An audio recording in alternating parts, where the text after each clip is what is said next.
ব্যাপার, বাসন কোসন ছুঁড়ে ফেলছো কেন? বেশ করেছি। আমার বাড়িতে এসব অগোছালো ব্যাপার স্যাপার আমি পছন্দ করি না। বলছো কি? মাথা ঠিক আছে? এই বাড়িটা আমাদের দুজনের। তোমার বাড়ি আমার বাড়ি, এসব কি শুরু করেছো? ভুলে যেও না, এই বাড়িটা আমার বাবা দিয়েছে, সুতরাং এই বাড়িটা আমার। কাজকর্ম তো কিছুই করো না, তারপর আবার অ্যাটিটিউড দেখাচ্ছ। লজ্জা করে না তোমার? প্লিজ তোমার এসব বাজে কথা বন্ধ করো তো। আমি যা বলেছি একদম ঠিক বলেছি, একদম মুখে মুখে তর্ক করবে না। ফালতু লোক একটা, আমার মুডটাই নষ্ট করে দিল।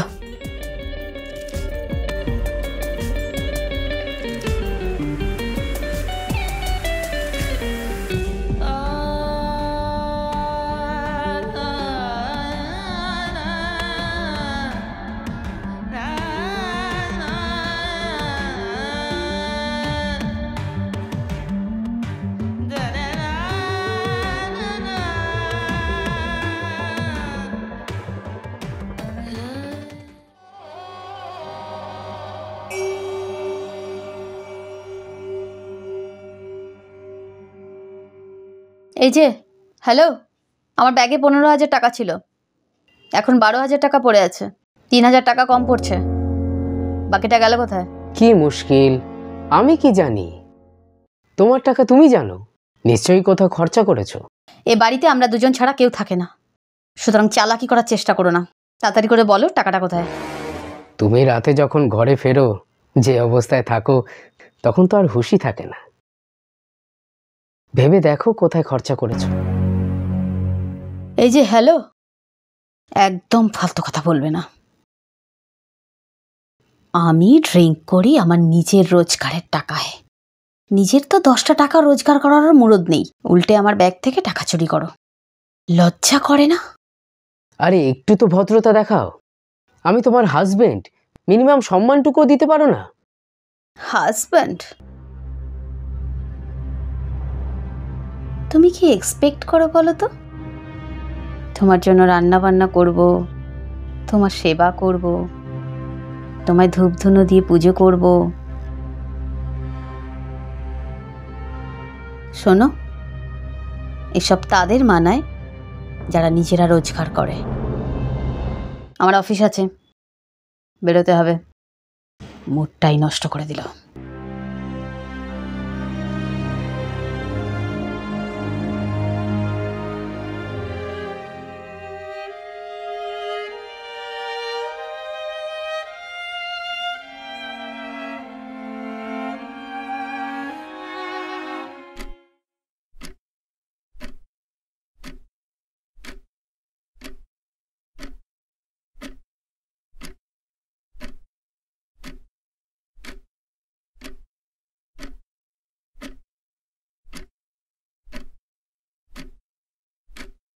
এত রাত হয়ে গেল।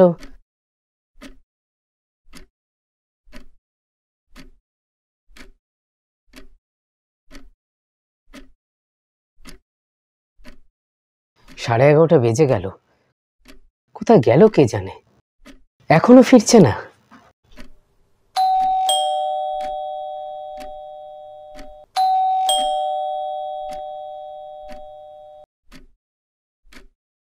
এতক্ষণ লাগে দরজা খুলতে?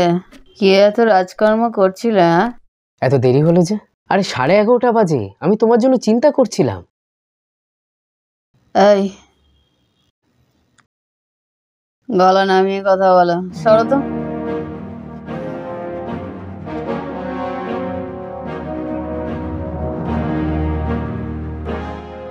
একদম না লেকচার দিতে আসবে না আমাকে, হ্যাঁ?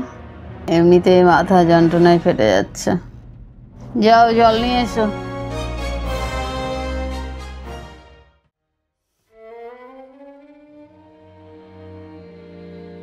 এ নাও জল।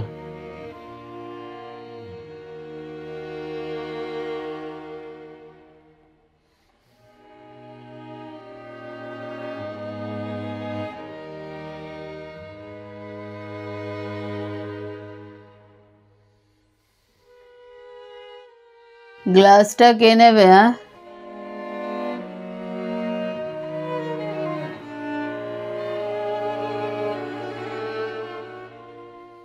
আজকে তোমার জন্য আমার বাবার কোম্পানিতে কত টাকা লস হয়ে গেছে জানো? আমার জন্যে? আমার জন্যে কিভাবে? সকালে যখন আমি অফিসে বেরোচ্ছিলাম তখন ফালতু ঝামেলা করে আমার মাথাটা খারাপ করে দিলে, মুডটা অফ করে দিলে। আশ্চর্য, নিজে ভুল করে আমার ঘাড়ে দোষ চাপাচ্ছ। Shut up. নেহাত বাবার পছন্দে তোমায় বিয়ে করেছি, তাহলে না কবে বাড়ি থেকে বের করে দিতাম।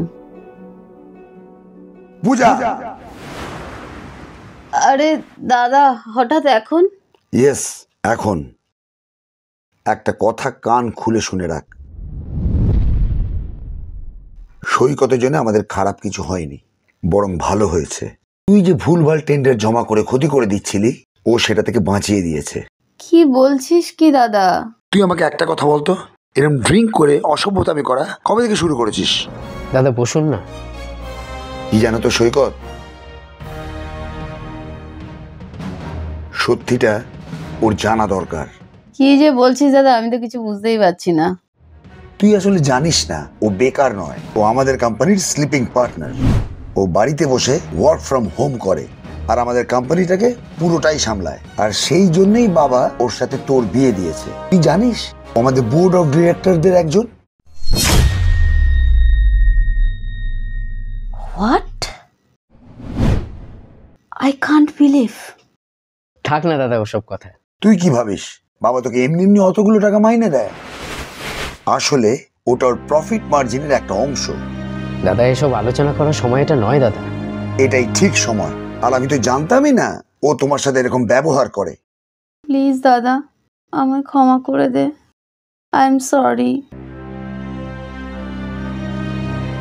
আমার কাছে ক্ষমা চেয়ে কোনো লাভ নেই। ক্ষমা চাইতে হলে ওর কাছে চা।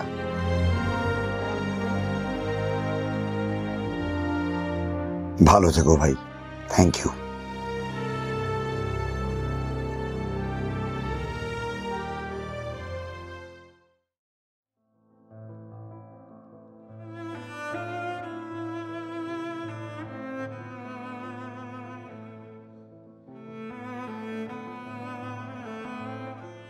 আমায় তুমি ক্ষমা করে দাও, আমার ভুল আমি বুঝতে পেরেছি। It's okay.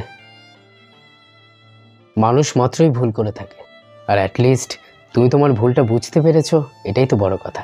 আমি কখনো তোমার সঙ্গে এরকম ব্যবহার করব না, প্রমিস। তুমি খুব টায়ার্ড, চলো ফ্রেশ হয়ে শোবে চলো। চলো।